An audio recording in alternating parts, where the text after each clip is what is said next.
주제는 후회할 것이 없는 구원이라는 주제입니다. 이 주제의 말씀은 고린도후서 7장 8절부터 11절까지 말씀 안에서 찾은 것인데요. 이 말씀을 다시 한번 참고해 드리겠습니다. 그러므로 내가 편지로 너희를 근심하게 한 것을 후회하였으나 지금은 후회하지 아니함은 그 편지가 너희로 잠시만 근심하게 한 줄을 아느니라. 내가 지금 기뻐함은 너희로 근심하게 한 까닭이 아니오 오히려 너희가 근심함으로 회개함에 이르는 까닭이라. 너희가 하나님의 뜻대로 근심하게 된 것은 우리에게서 아무 해도 받지 않게 하려 함이라. 하나님의 뜻대로 하는 근심은 후회할 것이 없는 구원에 이르게 하는 회개를 이루는 것이요 세상 근심은 사망을 이루는 것입니다. 보라, 하나님의 뜻대로 하게 하는 이 근심이 너희로 얼마나 간절하게 하며 얼마나 변명하게 하며 얼마나 분하게 하며 얼마나 두렵게 하며 얼마나 사모하게 하며 얼마나 열심 있게 하며 얼마나 벌하게 하였는가. 너희가 저 일에 대하여 1절 너희 자신의 깨끗함을 나타내었느니라. 아멘. 우리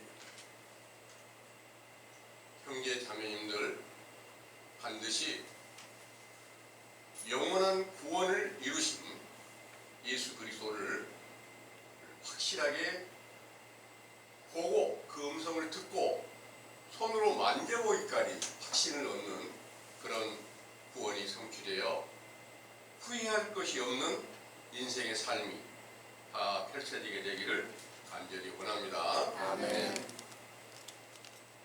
이 구원이 이 세상의 많은 교회가 다 예수 그리스도를 믿으면 구원을 얻는다는 말씀으로 이미 구원에 다 이른 줄로 알고 있습니다. 그런데 그 구원이란 바로 각 사람의 심령에 예수 그리스도께서 새 생명으로 나타나셨어야만 완전한 구원이 되고 영생이 되고 천국이 완전히 이루어지게 된 것을 믿으시기 바랍니다. 네. 이 일을 이루기 위해서는 바로 먼저 성경의 모든 기록한 증거대로 자세히 살펴서 우리가 하나님의 명령을 지키지 못하고 있던 것을 깨달아서 이것이 바로 명령을 못 지켰으니까 어떻게 됐을까요? 결국 멸망한 가운데 있다는 사실을 먼저 깨달음이 돼야 다시 구원의 길을 찾게 된다는 것을 믿으시기 바랍니다. 그래서 모든 성경은 반드시 먼저 죄를 분별하게 하고 그 명령을 순종치 못하고 하나님의 계명과 규례와 법도를 바르게 지키지 못하고 있는 것에 대해서 가르침을 주시고 있고 어떻게 해야 그 명령대로 순종해서 죄를 사함받고 확실하게 천국을 이루며 영원 구원이 성취되는가를 알려주는 그런 교훈인 줄 믿으시기 바랍니다. 아멘. 우리가 이 세상에 사는 가운데서는 세상에 대한 많은 근심이 있을 수밖에 없습니다. 세상에서 후회가 없이 사는 사람이 있을까요? 한 사람도 없으리라고 봅니다. 만약 그게 없다면 바보이죠. 바보는 그런 것이 없어요. 후회가 없어요. 그런데 바보가 아닌 사람은 반드시 내가 행하였던 일들이 잘못된 게 있었구나 이렇게 후회하는 게 맞겠죠. 이제 우리 형제님들은 후회가 없는 삶을 살기 위한 노력으로 반드시 참 하나님께서 베풀어 주시는 그 진리의 교훈을 마음속에 새겨서 완전하게 이루시는 예수 그리스도를 보고 그 음성을 듣고 손으로 만져보았던 그 사도들에게 오순절에 베풀어 주셨던 성령의 충만한 역사가 함께 이루어질 수 있게 되기까지 함께 노력해 주시기를 간절히 원합니다. 아멘. 본문에서 말씀하시는 이 내용은 바로 사도 바울께서 고린도 교회에 쓴 편지인데요. 사도들의 그 교회는 언제든지 많은 핍박이 따르게 됐어요. 그 핍박이 따르는 것을 좋아할 사람은 없어요. 그러니까 거기 교인들은 핍박이 따르는 것을 굉장히 두렵고 염려함으로 근심이 많이 생길 수밖에 없어요. 그런데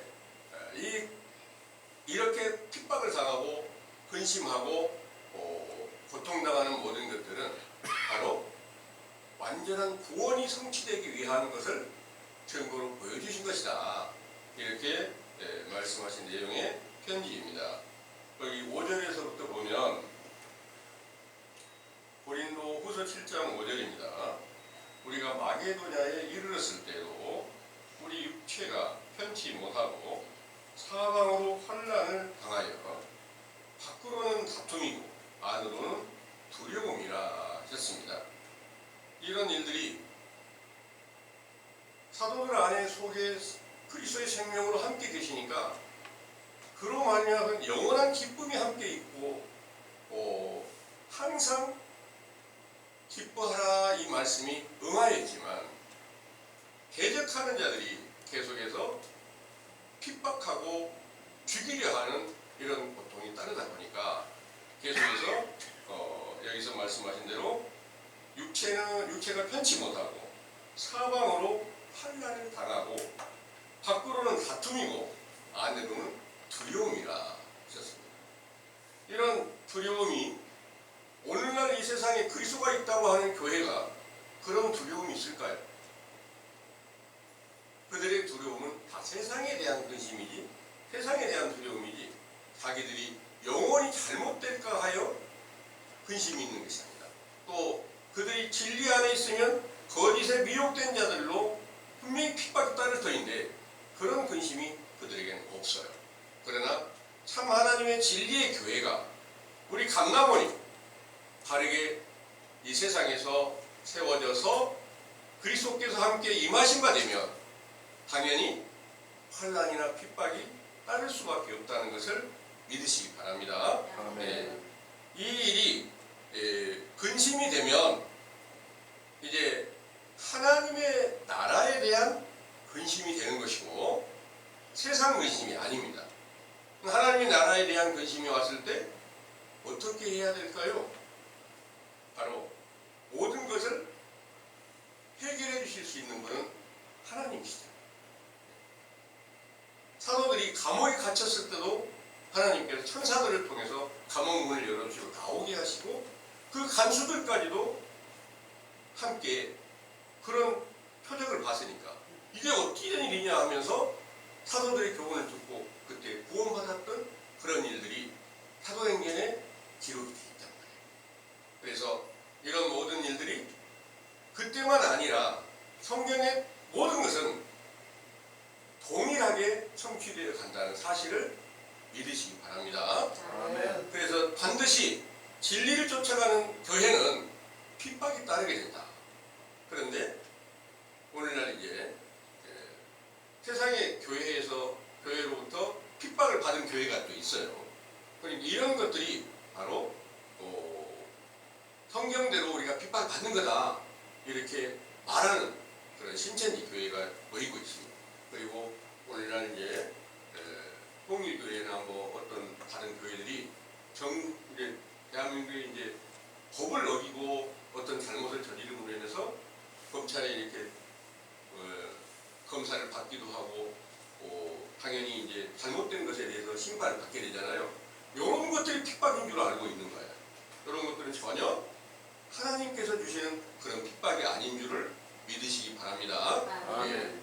그래서 이런 모든 것들 가운데서 정말 참 하나님의 선한 일을 이루어 내가 하나님의 나라의 구원을 얻지 못하면 어떨고 그 근심이 여러분들 안에 항상 함께 하게 되면 그 그 근심은 후회할 것이 없는 구원으로 나타나게 될 것을 믿으시기 바랍니다.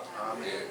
그러나 세상에 대한 염려와 근심은 반드시 사망에 이르게 되는 거다. 이렇게 말씀하신 것을 큰 두려움으로 여겨야 될 것은, 우리가 지금 세상에 대한 근심이